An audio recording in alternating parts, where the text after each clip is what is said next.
Hello everyone, नमस्कार। हमारे YouTube channel में आपका हार्दिक स्वागत है। दोस्तों, आज का वीडियो बहनों के लिए और माताओं के लिए है। जी हाँ, श्रावण मास में माँ मंगला गौरी का व्रत किया जाता है और मंगला गौरी का व्रत महिलाएं अगर रखती हैं तो उन्हें अखंड सौभाग्य की प्राप्ति होती है और अगर कन्याएं इस व्रत को रखती हैं तो उन्हें मनचाहे वर की प्राप्ति होती है, मनचाहा वर प्राप्त होता है। तो आज की वीडियो में हम माँ मंगला गौरी के व्रत पूजन और उद्यापन की विधि जानेंगे, साथ में जानेंगे मंगला गौरी की कथा, व्रत कथा। क्योंकि अगर आप व्रत रखते हैं तो कथा भी ज़रूर सुननी चाहिए, तभी व्रत सफल होता है, अन्यथा व्रत अधूरा ही माना जाता है, व्रत का पूरा फल नहीं मिलता है। तो वीडियो शुरू करने से पहले आपसे अनुरोध है, अगर आप इस चैनल पर नए आए हैं और पहली बार आए हैं तो इस चैनल को सब्सक्राइब कर दीजिए और बेल आइकन बटन प्रेस कर दीजिए ताकि आने वाली वीडियो देख सकेंगे आप सबसे पहले। और जिन्होंने ये चैनल सब्सक्राइब कर दिया है उनका दिल से आभार, बहुत बहुत धन्यवाद। दोस्तों, इसी तरह इस चैनल को अपना प्यार देते रहिएगा और वीडियो को अंत तक ज़रूर देखिएगा ताकि कोई भी जानकारी छूट न जाए। और वीडियो पसंद आने पर वीडियो को लाइक भी ज़रूर कीजिएगा। तो आइए शुरू करते हैं। दोस्तों, मंगला गौरी का ये व्रत श्रावण मास में जितने भी मंगलवार आते हैं उस दिन गौरी जी का पूजन किया जाता है। यह व्रत केवल कन्याएं और महिलाओं को ही करना चाहिए। पूजन से पहले स्नान करें, एक पाटे पर लाल और सफ़ेद वस्त्र बिछाकर सफ़ेद कपड़े पर चावल की 9 और लाल कपड़े पर गेहूं की 16 छोटी छोटी ढेरियाँ बनाएं, जिसे षोडश मार्तिका भी कहते हैं। उसी पट्टे पर थोड़े चावल रखकर गणेश जी की प्रतिमा रखें और गेहूं रखकर एक जल का भरा हुआ कलश भी रखें और आटे से बना हुआ चौमुखा दीपक जलाएं और अगरबत्ती भी जलाएं। कलश पर मिट्टी से मंगला गौरी की प्रतिमा बनाकर रखें। सबसे पहले गणेश जी का पूजन करें और फिर कलश और दीपक का भी पूजन करें। षोडश मार्तिका का पूजन करके माँ मंगला गौरी की प्रतिमा को जल के छींटे मारें, फिर पंचामृत से छींटे दें और फिर एक बार फिर से जल के छींटे देकर विधि पूर्वक पूजन सामग्री से पूजन करें। याद रहे कि माँ मंगला गौरी को जो श्रृंगार का सामान है वो जरूर अर्पित करें। 16 श्रृंगार की सामग्री अर्पित करनी चाहिए और गणेश जी को जनेऊ अवश्य चढ़ाई जाती है, तो गणेश जी को जनेऊ जरूर चढ़ाएं। इसके अलावा एक सकोरे में आटा भरकर उस पर सुपारी रखें और जितनी भी आप जो भी दक्षिणा देना चाहते हैं दक्षिणा भी रखें और पंचमेवा या लड्डू का भोग लगाकर कथा सुने और आरती करें। इस तरह माँ मंगला गौरी की पूजा की जाती है, व्रत रखा जाता है। तो आइए अब पौराणिक कथा सुनते हैं, माँ मंगला गौरी की कथा सुनते हैं। आप भी ध्यान से सुनिएगा। पंपापुर नामक गांव में एक साहूकार अपनी पत्नी के साथ रहते थे। वे धनवान थे, सुखी थे, परंतु उनके कोई संतान नहीं थी। बस यही दुख उनके मन को कचोटता रहता था। एक दिन साहूकार के घर एक साधु आया। उन्होंने उसका खूब स्वागत किया, आदर सत्कार किया और अपनी व्यथा भी सुनाई। तो साधु ने मंगलवार को पार्वती जी की पूजा करने के लिए कहा, व्रत रखने के लिए कहा। तो श्रावण मास के पहले मंगलवार से ही सेठानी ने पार्वती जी का पूजन करना शुरू कर दिया और व्रत भी रखना शुरू कर दिया। कई महीनों तक उसने व्रत किया, पूजन किया। उसके भक्ति भाव से माँ पार्वती जी प्रसन्न हुई।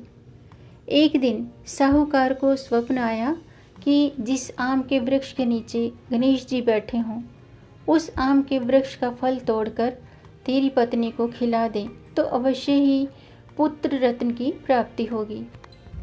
तो साहूकार ऐसे आम के वृक्ष को ढूंढता रहा जिस पर आम लगे हों। एक दिन उसे आम का वृक्ष दिखाई दे गया। तब वो फल तोड़ने के लिए उसने पेड़ पर पत्थर मारे। आम का फल तो प्राप्त हो गया, परंतु गणेश जी को पत्थर लग जाने से उन्होंने श्राप देते हुए कहा कि हे स्वार्थी मनुष्य, तूने अपने स्वार्थ के कारण मुझे चोट पहुंचाई है, तुझे भी एक ऐसी ही चोट लगेगी। माँ पार्वती के आशीर्वाद से तुझे पुत्र रत्न की प्राप्ति तो होगी, परंतु वह सर्पदंश के कारण 21 वर्ष की आयु तक ही जीवित रहेगा। ऐसी वाणी सुनकर साहूकार घबरा गया। उस साहूकार ने आम का फल अपनी पत्नी को खिला दिया, परंतु गणेश जी के श्राप देने वाली बात नहीं बताई। 9 महीने बाद एक सुंदर बालक का जन्म हुआ। उसका नाम मनु रखा गया। उन्होंने मनु के लाड प्यार में कोई कमी नहीं रखी। धीरे धीरे मनु 20 वर्ष का हो गया। वह अपने पिता के साथ व्यापार करने लगा। एक दिन व्यापार करके लौटते समय दोनों पिता पुत्र भोजन करने के निमित्त एक गांव के पास तालाब के किनारे पेड़ की छांव में बैठ गए और भोजन करने लगे। तभी उस गांव की 2 लड़कियां उस तालाब पर कपड़े धोने आईं। वे लड़कियां नवयौवना की भांति हंसमुख, फुर्तीली और उच्च सभ्य घर की प्रतीत हो रही थी। कपड़े धोते समय वे आपस में वार्तालाप करती जाती थी। उनमें से कमला ने कहा, क्यों री मंगला, तुझे याद है मैं कब से मंगलवार को मंगला गौरी का व्रत करती हूँ। अब तो अगले मंगलवार व्रत का उद्यापन भी करूँगी। इस व्रत के करने से मुझे मेरे मनचाहे पति मिलेगा और सुख चैन से रहूँगी। ऐसा कहते हुए कमला ने आगे कहा, मंगला, तू भी अगले साल श्रावण मास के पहले मंगलवार से व्रत करना शुरू कर देना, तो तुझे भी मनपसंद वर मिलेगा। इस व्रत को करने से पति की आयु बढ़ती है। तब तो मंगला भी व्रत करने के लिए तैयार हो गई। पेड़ के नीचे भोजन करते समय वे दोनों पिता पुत्र उन लड़कियों की बातें सुन रहे थे। उन लड़कियों के वार्तालाप से सेठ जी ने समझ लिया कि कमला नाम की लड़की उनके पुत्र विवाह के लिए सर्वथा उपयुक्त है। सेठ जी ने अपने पुत्र की मनोभावना जानने के लिए पुत्र से कई तरह की बातें कही। पुत्र भी अपने पिता के विचारों से सहमति प्रकट करता रहा और सेठ जी ने अपने पुत्र का कमला के साथ विवाह करने का निश्चय कर लिया और सोचा कि ऐसा होने पर मेरे पुत्र की आयु बढ़ सकती है और कोई अनहोनी घटना भी टल सकती है। अब पिता पुत्र कमला के पीछे उसके घर गए। कमला के पिता भी नामी साहूकार थे। सेठ जी ने कमला के पिता से कहा, सेठ जी ने कमला के पिता से अपने पुत्र के विवाह के बारे में बातचीत शुरू की। वे कमला का विवाह मनु के साथ करने को सहमत हो गए। शुभ मुहूर्त में बड़ी धूमधाम से उनका विवाह भी संपन्न हो गया।